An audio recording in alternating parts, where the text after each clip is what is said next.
Morning. I'm Brother Richard McPhee, and I'm the Chief Executive Officer of Good Shepherd Centers and Good Shepherd Nonprofit Homes. I want to welcome you here to the official opening of the Dorothy Day Place. This project could not have been achieved without generous funding from the provincial and federal governments, the City of Hamilton, and all who partnered with Good Shepherd to realize it, particularly our donors. I'd like to now ask the Honourable Minister Steve Clark, Minister of Municipal Affairs and Housing, to come to the podium. Mr. Clark is MPP for Leeds, Grenfell, Thousand Islands, and the Rideau River Lakes, and has had the housing portfolio since 2018. Minister Clark.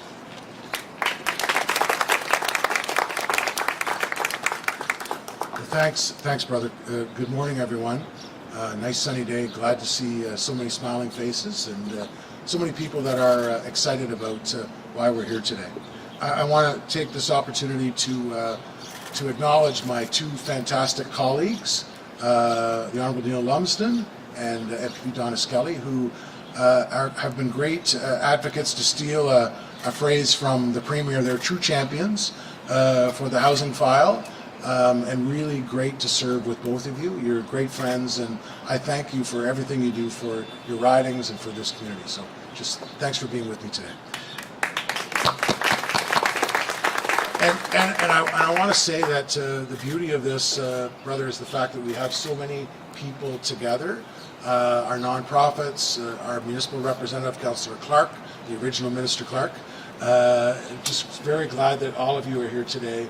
Just want to thank you for everything that you do in your communities, and I want to take just a moment to say to Jeff. Jeff and I have been at from Indwell. We've been at announcements. This is the second Friday, so I've told them that if you want me to find another announcement where we can just have a regular date on a Friday, we'll do that. We had a really good announcement in Kitchener last Friday.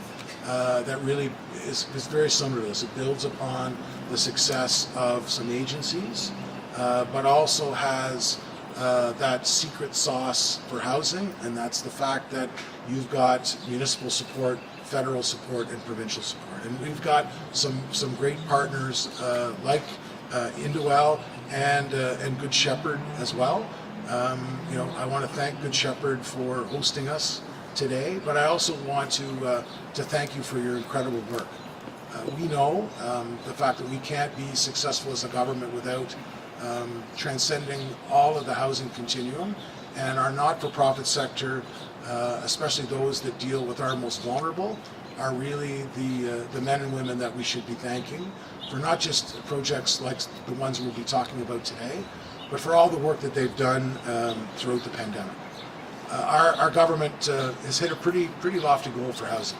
We've acknowledged to Ontarians that we need to build 1.5 million homes by 2031. It's not an easy task. We've introduced 4 housing supply action plans since we were elected as a government in 2018. We've supported new homes of all types, of all shapes, of all sizes. We've made supportive housing and homelessness prevention a top priority. So today I'm pleased to announce that we're investing almost $4.8 million through our Social Services Relief Fund to create 73 supportive bachelor units to assist women and non-binary individuals who are homeless or at risk of becoming homelessness in the city.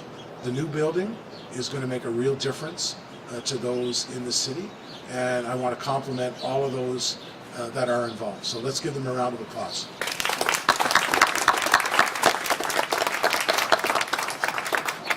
But I'm not done yet. So I'm also pleased to announce our government's investment of $2 million, again through the Social Services Relief Fund, to create 12 supportive units for young Indigenous people here in Hamilton at 180 Ottawa Street North. These homes will allow residents to begin parenting in a safe environment, which reflects the values of our First Nations communities. As such, this project is making a real difference in the lives of people, again, who are homeless or who are at risk of becoming homeless, particularly new parents. And they're going to serve some of Hamilton's most vulnerable for many, many years to come. So ensuring everyone has a safe, secure place to call home is really a pillar of what our government's tried to do, both in partnership with our federal colleagues and our municipal partners. But the Social Services Relief Fund was one of the very special programs that was created at the start of the pandemic. And my staff have heard me tell this story a bazillion times, so I'll indulge them. But early on in the pandemic, I think it was day 3, Minister Smith, who was the Minister of Children, Community and Social Services, and I went to Queen's Park. It was completely empty. We made an announcement in front of a teleprompter about the Social Services Relief Fund. And people at the time in March of 2020, figured the pandemic, going to be 2-3 weeks, sort of tops. So it was a program that we announced with very little strings attached, very flexible funding for municipalities, just to basically get out there, help people, and 3 years later, it's a $1.2 billion commitment that we made to municipalities. And so my message today, the reason I'm telling you that story, is because 3 years later, because of the action of municipal staff, municipal councils, not-for-profits, you saved a tremendous amount of lives because of the way you administered that money with very little direction and very little strings. And for that, our government will be forever in your debt. So thank you to all of the not-for-profit staff and all of the municipal staff who really punched well above their weight and saved people in pretty uncertain times. So thank you to all of you. And then just finally, before I ask Minister Lumsden to speak next, I want to talk about something that happened in our budget. And I know MPB Skelly and Minister Lumsden have talked about this locally in and around Hamilton. But the fact that we made a commitment in the budget to add another $202 million to our homelessness prevention program, making it almost $700 million.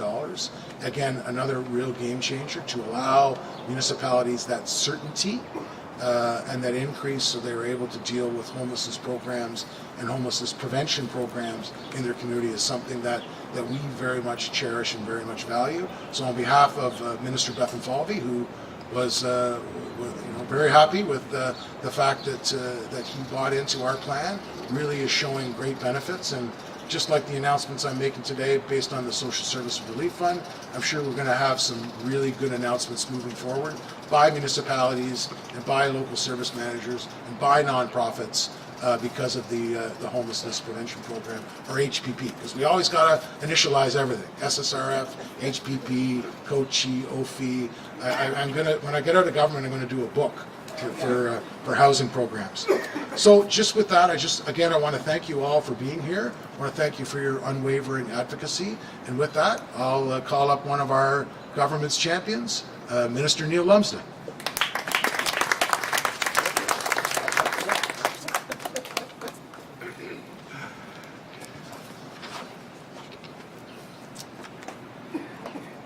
This is a fabulous day for a lot of different reasons. And first off, I'd also like to acknowledge my colleagues. And I'm still the new guy on the block in many ways, not because of my age, but because of what I've stepped into. And one of the things that I've found out, and there are two shining examples in front of me. I've known Donna a lot longer than I've known Mr. Clark, but when you're around people that are looking for solutions and solving problems, it's a great environment to be in. And I've learned a lot from these two and others that you want to be part of the solution. And it's not just talking about it, it's doing something about it. And the action around that is obvious. And I can't thank them enough. And Minister Clark, it's a tough go. And when you're surrounded by people like this today, it makes that journey easier. It doesn't mean it hasn't been tough and won't continue to be, but because of the great people, as Mr. Clark has said, it makes it a little bit easier and certainly shows some light at the end of the tunnel. And at the end of the day, it's results, and we want to be driven by results. Also want to acknowledge Councillor Brad Clark to my right. Good to see you again, and I know this is important to you as well. We've had conversations prior. This really is, I don't want to keep going through the numbers because I will touch on a few, but the conversion of the 5-story premise is another great example of creating housing for those who need it the most. And again, I'll try to stay away from some of the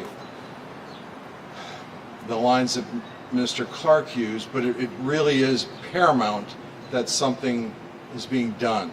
And I want to continue to go back to you are who you are with, and the people that have supported this and continue to, and as well as obviously our government. It's fantastic. This building will have 49 permanent housing units and 24 units for short-term accommodations, each equipped with a private bathroom and a kitchenette. The project underscores the commitment of our government that is made to increase the supply of supportive housing in Hamilton, including the historic investments which the Minister has already touched on. We announced last month that Hamilton will receive 27.9 million annually as a result of our government's increase in homeless prevention funding program. That represents an increase of 4.3 million over last year. And again, when I get the opportunity to address people on topics like this and something that is, it's in front of us, and we have to take these things straight on, and that's why I'll go back to how impressed I am with the people that I've been working with. I know I've talked to Don about this. We don't just talk about our ridings, we talk about Hamilton. It isn't just about one square spot. Hamilton East Stony Creek is my riding. Flambeau Glanbrook is MPP Scully's riding. But we think about Hamilton in general, not just our own backyard. And that's the way our government thinks. And again, that leadership comes from you, Minister, and our Premier. I'm confident that this continued partnership and collaboration with our government, the City of Hamilton, and of course the community partners, as Minister Clark said, Good Shepherds and Indwell, will ensure that that money is put to good use and will help build what we all want to happen. It doesn't just happen because we talk about it. It happens because of action. And one of the things that I was so impressed before I got involved, and now that I am involved and I've talked about my colleagues, is our Premier. And when he says get it done, it's just not a saying. It's not about talking about it, it's about getting it done. And that's what's happening. And I'm proud to be part of it. And I'm even prouder to introduce my colleague, MPP Donna Scully.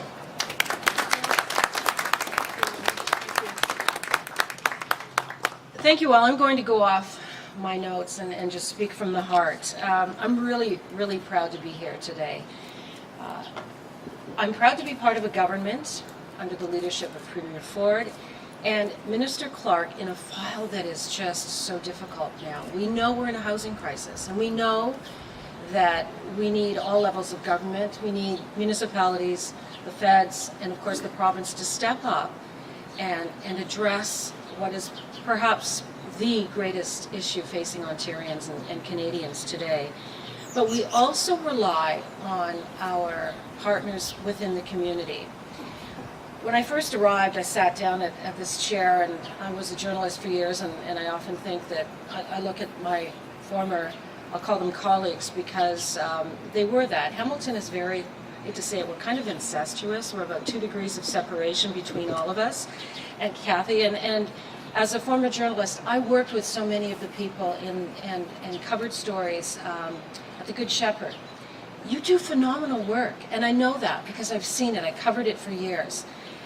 And that's why I feel so proud to be part of a government that has recognized that, and it's going to invest in you because you produce results. And then I met the folks from Indwell, and boy, it's remarkable. You get it. You are providing the services that people in our community need, all those wraparound services. You take $1 and you stretch it, and you do and accomplish what has to be accomplished in order to meet the needs of the people who will be living here and other people who so desire and need homes like the home that you're going to be building today.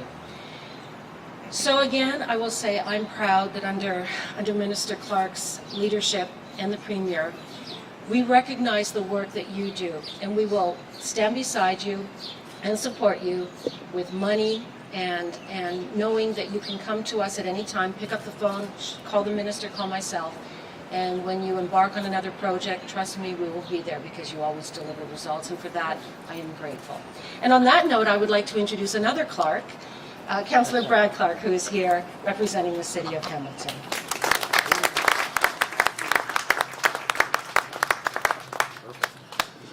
Thank you very much, Minister Clark. When you made your opening comments, you mentioned that Minister Lumsden and MPP Skelly were champions of the government. They are also champions of Hamilton. We've had a crisis in Hamilton. They have heard us and listened to us. You have been here, I think, 3 times now, maybe more, with 1,600 people unhoused. We are moving mountains to try to get them into supportive housing. This is a perfect example of those mountains that we are moving. We are partners with your government and with the federal government, but we are also partners with all of these agencies. I've met with all of them in my capacity as chair for Emergency and Community Services, and to see what's happening in our community firsthand, it truly is a blessing, because now you understand the pain, the suffering that some of our most vulnerable residents are experiencing in Hamilton. And so we are really grateful. And on behalf of Mayor Horvath, who asked me to pitch hit for her, and I can't hit worth hell, can't throw a ball either, she wanted me to express to the ministers, to Donna and your government, our great thanks for what you're doing. You're acknowledging the challenges that we have. You're working with our staff to step up, to assist us. And we're not going to do it all at once. We're not going to have 1,000 units go up. But we're getting there. If you do the math, one by one, we're adding more and more supportive housing, which is getting people off the street, just like this one here.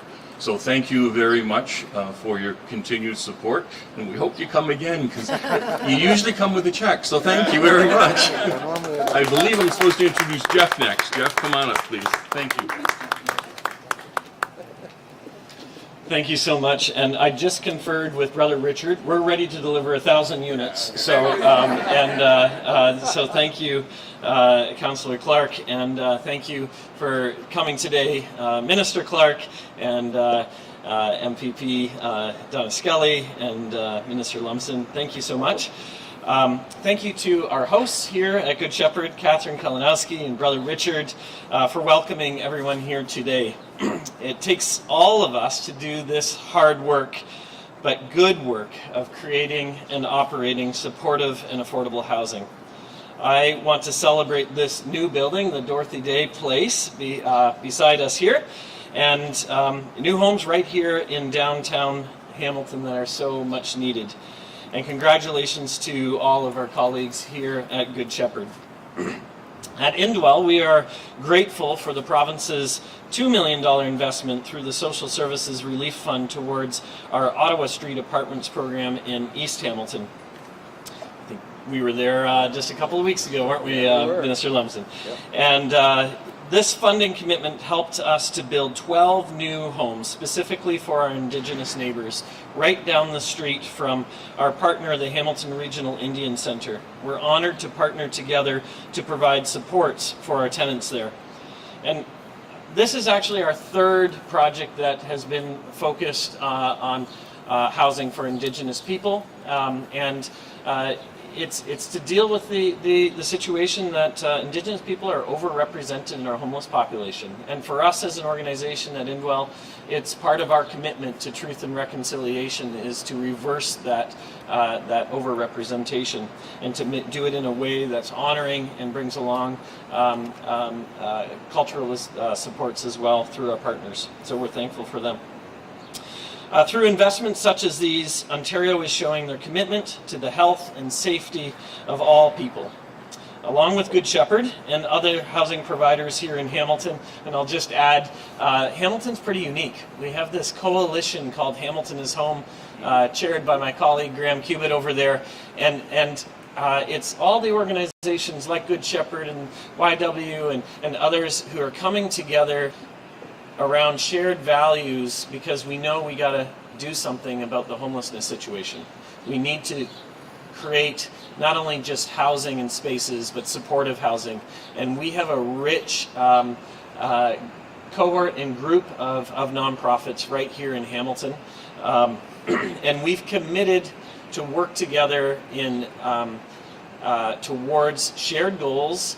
And you'll love this. We're focused on optimism and strategy. How do we fix things? That's our focus. How do we come with real solutions to the table together as organizations? And so that's just my way of saying, if you have an extra dollar, put it here in Hamilton. We'll make good use of it. And we continue to lean on our government partnerships at all levels as we work together to create more homes and see flourishing communities where people can thrive. And so I thank you all for your commitment, both the commitment today, the announcement of the province, but also the commitment of all of Hamiltonians who dig deep every single day to find solutions to and put their money where their mouth is too. So I thank all of you Hamiltonians as well. And with that, I'd like to introduce my colleague, Catherine Kalinowski, to your stage. Thank you, Jeff, and to acknowledge how pleased we are to have Indwell here today. Very, very important and valued partners. Such a pleasure to welcome you all to Good Shepherd Dorothy Day's Place and to celebrate this important step in our community's journey away from homelessness. This place, this collection of homes, would not exist without the collaboration of our partners. The importance of the investments can't be overstated. Homelessness devastates the lives of individuals and threatens the resilience and health of our entire community. The crisis we face today is growing in ferocity, but has been germinating for a very long time. COVID, poverty, escalating drug poisoning, pervasive mental health challenges, the shrinking availability of safe, affordable housing has taken an unprecedented toll on the most marginalized members of our community. We only need to look at the occupancy rates in our local emergency shelters to understand what it is we're facing. 12 months at Good Shepherd, in the last 12 months at Good Shepherd Mary's Place, which is an emergency shelter for single homeless women, we have had an occupancy rate of 104%. In 1 year, staff turned away women on more than 1,500 occasions. Without access to safe, affordable housing and the supports required to sustain that housing, our shelter system is absolutely bottlenecked. We know that homelessness impacts women and youth and men and families. We know that women's homelessness has long been radically undercounted as women hide in plain sight. We know that gender diverse people who are houseless face exceptional risks and extraordinary barriers to finding home. And that Indigenous people are disproportionately represented amongst those who are homeless as a result of both the historical and current impacts of colonialism. But when you know better, you gotta do better. Dorothy Day Place is an expression of that aspiration. It's the creation of a place for people to call home. And I believe we have the right ingredients here. Quality, comfortable, private housing. Access to on-site 24-hour support 7 days a week, including assistance with tasks of daily living and community engagement, person-centered supportive counseling, referral and advocacy, safety planning, primary health care, and harm reduction services. And importantly, common spaces where residents can share a meal, participate in recreational or social activities, and have an opportunity to forge new relationships and participate in building an inclusive community in the place that they live. It's not hard to feel despair about the crisis of homelessness, but today we are reminded that we have the knowledge and we have the tools to create real and lasting change. While it's a moral imperative that we respond with urgency and immediacy to this crisis of homelessness, we have to at the same time pursue the structural changes that will allow us to end homelessness rather than manage it, which we have a long history of doing. Adequate income, integrated health and human services, and of course further investments in affordable, supportive housing that meets the needs of people who face the most significant barriers to achieving and maintaining a place to call home, and to living as fully engaged and respected members of our communities. We're fortunate to do this work with a large community of organizations who are committed to the simple truth that housing is a human right, and that transformation is possible with shared vision, meaningful collaboration, and attendance to the voices of people with lived experience. I have to acknowledge the dedication and the commitment of all the partners and all the colleagues who brought this project to life. And I have to include the staff of Good Shepherd Women's Services and their partners from St. Joe's Womankind for their unwavering commitment to the residents of Dorothy Day Place as they pursue their personal goals and dreams. We can never lose sight of the privilege that we have for walking alongside people who have survived, who are strong and creative and dynamic, and who will call this place their home. Thank you so much for being here. Brother Richard?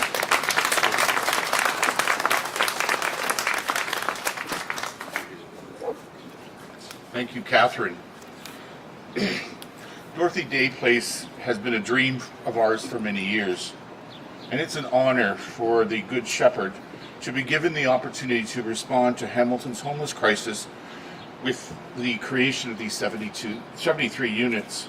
It's hard to believe that in 1961 our brothers came to Hamilton to respond to the needs of homeless men, and today we respond to the needs of homeless women who come to us seeking shelter.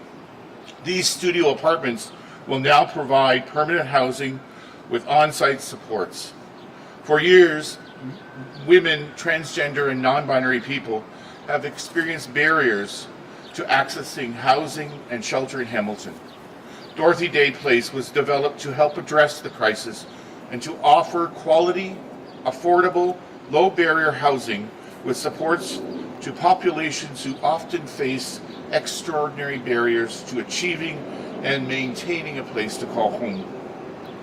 Dorothy Day Place is named after American journalist and social activists who strive to amplify the voice of marginalized people. Considered a radical rebel, Dorothy became known for her work in addressing emerging social issues and advocating for progressive changes to a society that prioritized dignity and hospitality.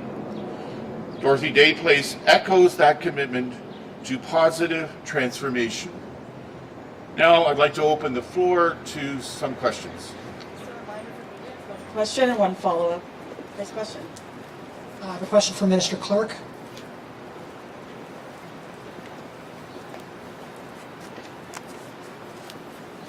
Jeff Outfit from the Waterloo Region Record. Thank you for taking these questions, Mr. Clark. We're trying to get a handle on where you're going to take Waterloo Region with the facilitation that you've proposed in order to build more housing stock. I did read your comments in the legislature about unlocking the potential of Mississauga and Brampton and Caledon by making them single-tier municipalities, which in our region could mean anything from 1 city to 2 cities to 3 cities. Can you elaborate on your support for single tier? Is that your intent in Waterloo Region in some form or another?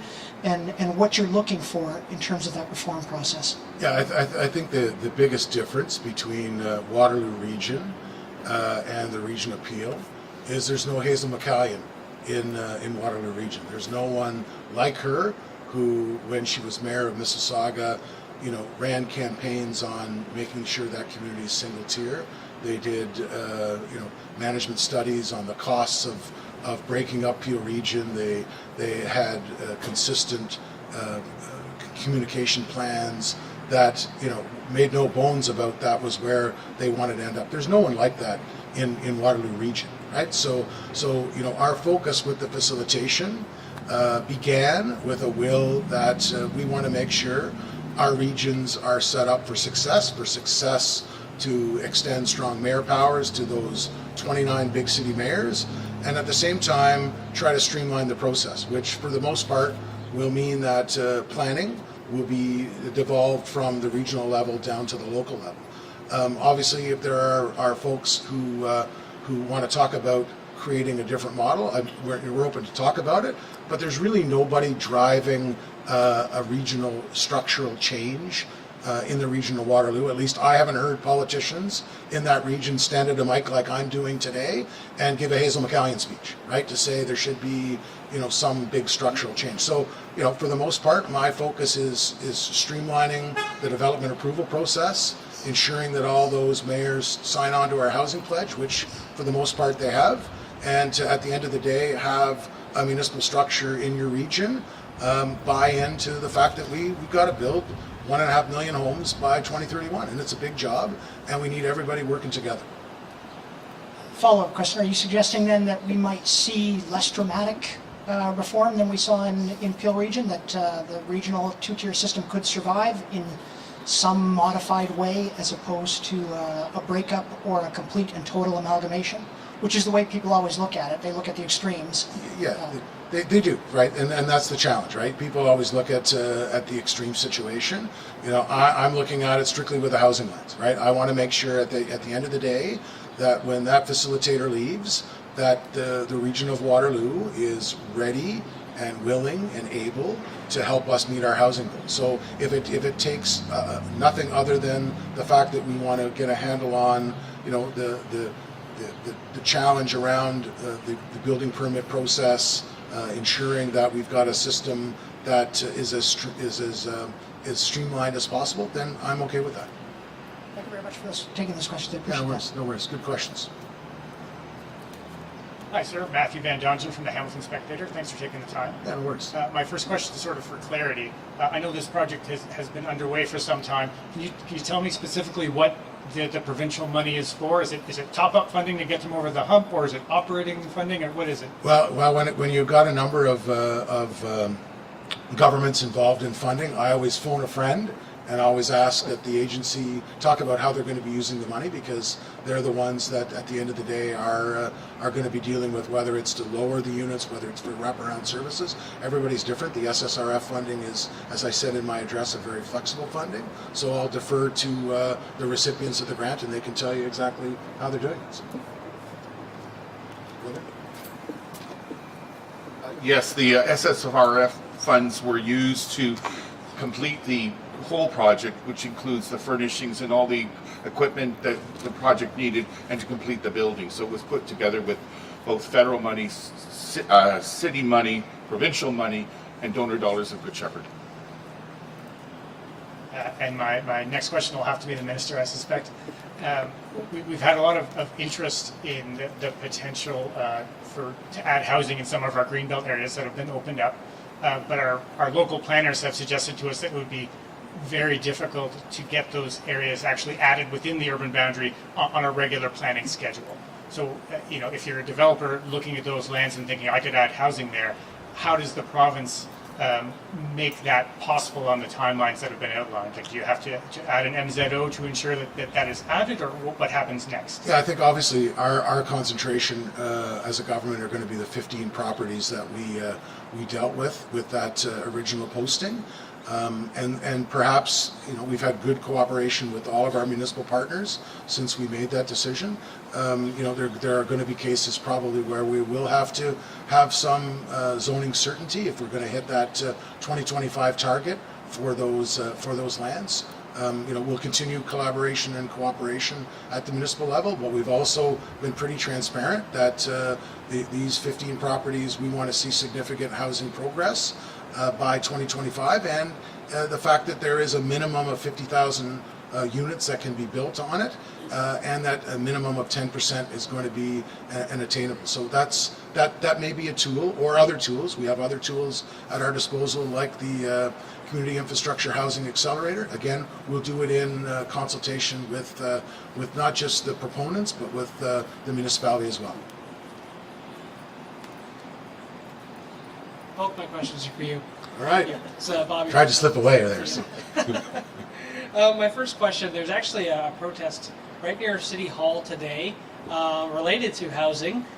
Some of the demonstrators there are protesting, for example, how City Council is exploring the idea of allowing residents to host someone living in an encampment, or also just, you know, encampment evictions happening in the area. What would you say to people demonstrating today, saying that there should not be something like a registry that would allow people to host someone living in encampments, or encampment evictions altogether, that there should be a moratorium on those? Well, one of the things that the government's brought forward, we've engaged with the organization, the Canadian Alliance to End Homelessness, and it's a really good partnership that we've connected, and It extends to all of our 47 service managers and our 2 indigenous program administrators, and it really creates that by name list so that you can set a suite of wraparound services to help that person transition from being homeless to being housed. You heard the speakers. Catherine was very eloquent in talking about the need to provide those wraparound services. The one thing we learned during the pandemic was that the days of the old shelter system, I think, are coming to an end, and that supportive housing with wraparound supports is really the only way forward if we're going to tackle homelessness in any significant way. That's why we need to have an all-of-government approach. It can't just be the Ministry of Housing. We need the Ministry of Children, Community and Social Services to be a partner. We need the Ministry of Health to be a partner. We need our Solicitor General to come to the table as well. And it's that all-of-government approach. So we'll continue to work with municipalities if if the group wants to sit down with the city and have a chat. But our focus is to work with agencies like the 2 that are here today, and like the Canadian Alliance to End Homelessness, because those are the meaningful opportunities that we're going to have to help people that are in encampments. Thank you. My second question, we've had mention here today about MZOs, the Indigenous community, the traditional lands of Haudenosaunee people, or even the Mississaugas of the Credit First Nation extend throughout the province, and we've heard time and time again from both of those, or even the traditional leaders there, the Haudenosaunee Confederacy Chiefs Council. We've heard them say that they have not had proper consultation from the province when it comes to various developments, that sometimes they've received mere notification or even less than that. How do you respond to that? Yeah, having the consultation process is, something we continue to work on. The expert Minister of Indigenous Affairs, Greg Rickford, is very engaged in not just my ministry with housing developments that we're proposing across the province, but with every other minister. Part of his role is to help facilitate those discussions. I know that the Premier and Minister Rickford have had some very good roundtable meetings, and they've asked me to host one in the near future as well, which I'm quite pleased to do. And I take your question very seriously, but I also know that Minister Rickford is the one that I'm going to lean on, given his experience and given the fact that the moving forward, having that meaningful discussion as part of reconciliation is very important. So take the criticism as something that we need to work on, but I'm going to continue to sit down with Minister Rickford, and we'll have some sessions. So I'll take your comments back. That concludes our media questions. Thank you, everyone. Yeah, and again, just thanks to everyone for being here, and just thanks for all the volunteers, all the board members, and all the staff for everything that you do. I meant what I said. You've literally saved lives over the last 3 years, and our government, is forever in your debt because of that. So thanks so much. Enjoy the rest of your sunny day.